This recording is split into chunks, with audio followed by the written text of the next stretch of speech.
Hello and welcome to episode 149 of Coach Quip. I'm Coach Chris. I'm Coach Robyn. And today we are talking about visualization. This is a topic that I've actually had notes on for us to do an episode on for, I would say, about a year. Yeah, it's been on the sheet. Yeah. This has been in the wings for quite a while now, but we know that visualization is a tool that can really help you on race day, but also in your daily workouts as well. And I think it's a topic that can be a little bit woo-woo for some people. Yes. So people have, some people have an aversion to it, like they have an aversion to meditation. But in this episode, we want to talk about the ways that taking just a minute or two to think about your future performance or your workout can really help you, not just in that session, but in the long run. I do think people think it's woo-woo. Absolutely. But I think that in today's world, with everything going a million miles a minute and so much just digital processing, that when people start to do even 30 seconds of mindfulness, they realize very quickly what a great tool it is. So I think that the disparity between how we exist in a regular world and being able to be mindful is so great that a little bit goes a very, very long way. I agree. And you said mindfulness. So yes, you can think of visualization in the category of mindfulness. You can also think of it kind of as imagination. Yeah. Right? Like, I think that maybe that's a less woo-woo way to think of it. But I think maybe the purpose of this episode is to sort of demystify what it is and how you can use it. Do you use it, or do you program visualization for any of your athletes? I program visualization more during like a discussion before a race. I don't program it during the day. Yeah, same. So I'll use it particularly in the taper period. Yeah. Peak week into taper, and then race week, giving them a couple of blocks. And I give some very specific things that I want them to think about. So for my triathletes, I'll do a session about the morning and getting ready, getting to the race. We'll do a session for swim, bike, run, transitions, and just for my runners, the night before and morning of, and then in the actual event. I don't use it as much for workouts, okay, but I think that is a possibility. It's a tool that you could use. We're going to talk about some of the ways that you can integrate that into your plan. All right, so a couple of tips to help you hone in and use visualization to help your training and racing.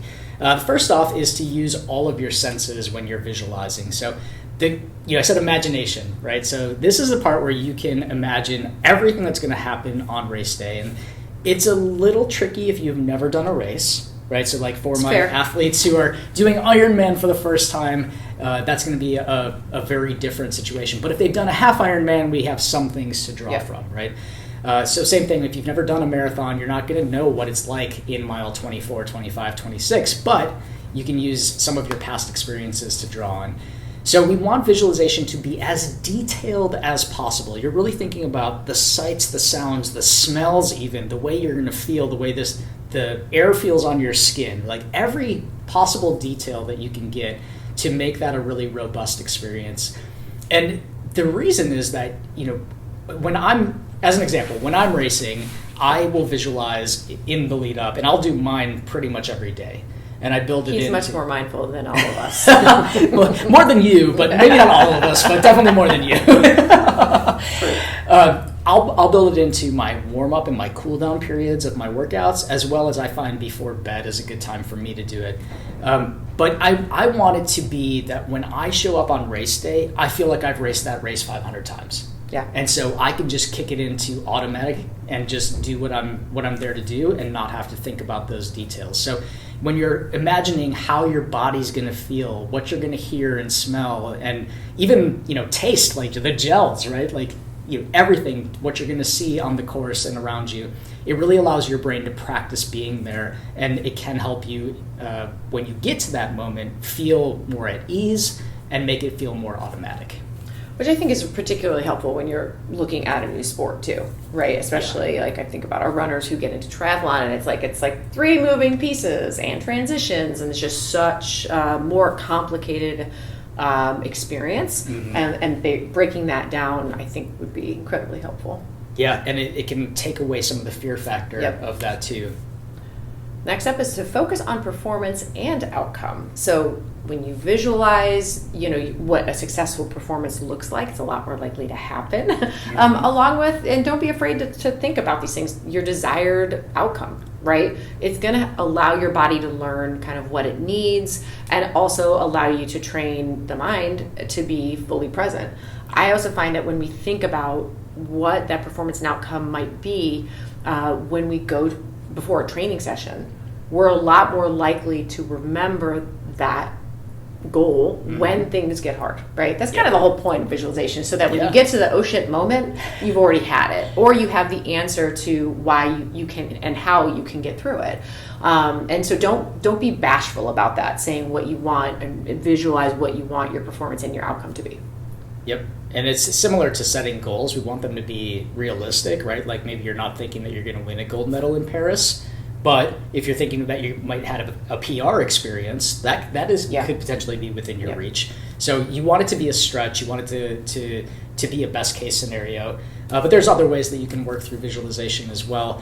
We want to make sure that you are being directive. So that's our third tip, is to your point, be specific. Like, tell your body and your mind what you want to get completed. And how you frame this is really important. So we want to be talking to ourselves in the positive, not the negative. So example of that, right? You want to say, like, I will keep my thoughts positive and purposeful, instead of saying, I will not have negative self-talk. Your body and your mind don't know not. They don't know don't. Like, they don't understand the negative of that. So it's this idea. This is where it maybe gets a little woo-woo. Oh boy, here we go. But the law of attraction, right? Like, if you say what you want to accomplish, not what you don't want, because where your focus goes, your energy flows. So if you're focusing on positive outcome, you're going to be closer to accomplishing that. And I think, listen, if you've never done visualization before, you've probably experienced this in a workout. Like, to your point, if you're thinking about a workout, right, and you're thinking about wanting to hit your paces, and you're seeing yourself, okay, I'm going to nail my tempo pace on this one. If you are going into that workout going, I'm not sure if I can nail tempo pace, I had a rough night of sleep, I didn't eat enough, and you talk yourself out of a good performance, right? So before you even lace up the shoes. So if you are focusing on the positive parts of, like, I want to keep my core engaged and keep proper form and run strong, versus I don't want to feel tired or fall apart, in the later part of the race. Your body hears fall apart, right? So we want to make sure that we're keeping it positive and direct when we're visualizing. I think about it in terms of biking. Like, you would never tell yourself, I will not crash my bike. You would never say that, right? Instead, you're a lot better off saying, I will be strong and powerful as I head into the wind, or whatever it is, the element that you're maybe a little apprehensive on. So don't use that one either. All right, fourth way to rock that visualization is to work through problems. I think this is really helpful, because I do like problem solving in a race, but I think especially if you are light on nutrition, or there's a crazy heat or rain or something else going on, sometimes it can lead to a freak out. So visualizing it ahead of time can really help us circumvent that and just manage the problem. So when you're visualizing, imagining a shoelace that's come untied and you're going to stop to fix it. As soon as it happens, you're not going to think about it for 2 miles, right? And then stand back up and get back to pace. I have had plenty of athletes need to tie their shoes, go poop, whatever, during a race and still hit their target, right? Yeah. Imagine, getting a flat tire and fixing it quickly, knowing that you have the tools, right? Not telling yourself, I won't get a flat tire, but rather just go through the motions of what that would entail. If you are swimming and your goggles get knocked off, right? You just knowing that you can kind of pop up, you got a wetsuit on, right? Might as well use it, clean them off, put them back on, and keep swimming forward. It doesn't mean that you're manifesting bad things into a race. It just means that you're preparing and feeling calm and confident as you're doing it. Because that's the thing. Shit's going to go wrong. Yeah. Do I get an E rating for 2 S words? I don't think so. We'll find out. Yeah, of course. But, I think embracing that is really important, instead of anticipating that it might, just knowing that something will, and thinking about what we will do in those instances. And then you feel like a superhero when you fix something like that. You're like, I did that. Yeah, even if you're just doing it in your mind, I Yep. think that's right. And the last part you said about you're not manifesting something bad to happen if you're doing this problem solving, and I know this part is a little contradictory to what I just said, yep. right? Of staying positive, but the thing is, you are in control here, right? So if you are dedicating the time, okay, in this visualization session, it doesn't have to write it out like this, but if you're mentally like, okay, I'm going to work through some problems. And you are in control of, okay, this might come up, or I've had this happen before, how can I address that?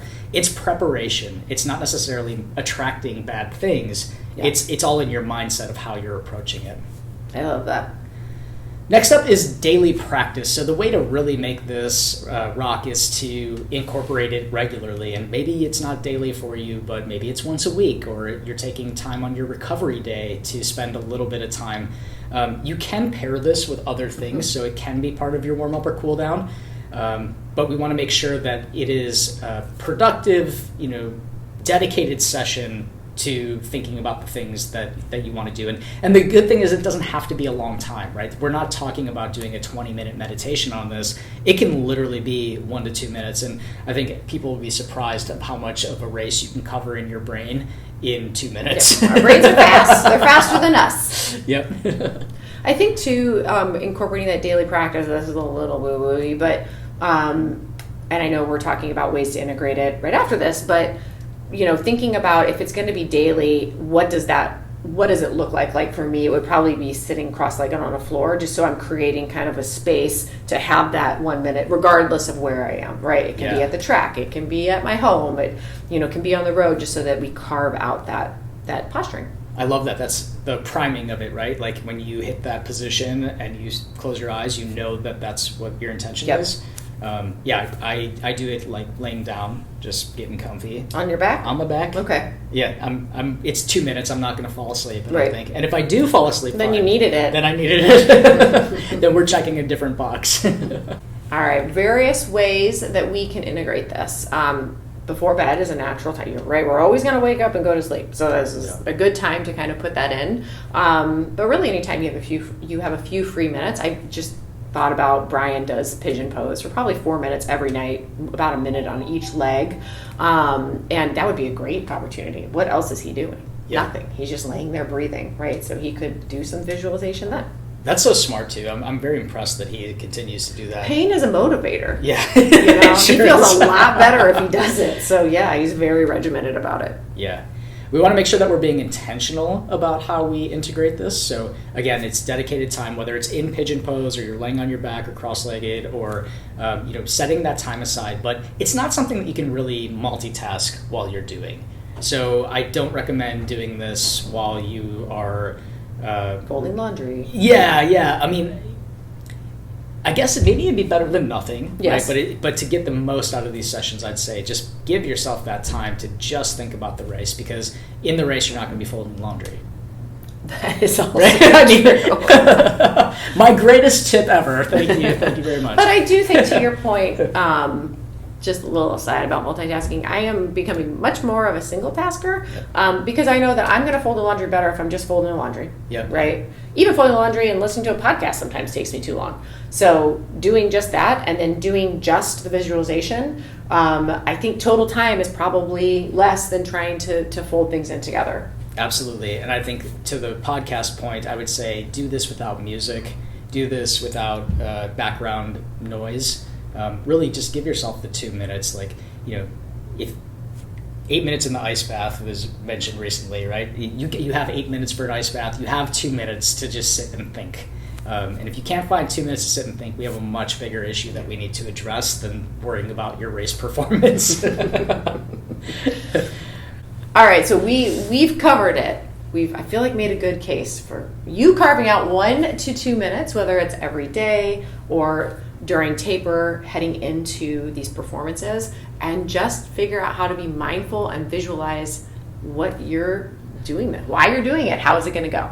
Oh, the why is a great reason as well. That we want you to think about in detail all of the different pieces that you might smell, see, touch, feel, and experience when you're at your race. But also think about your why. That's a great point to end on, because that's what's going to help you through those tough moments in both the visualization and in the really race.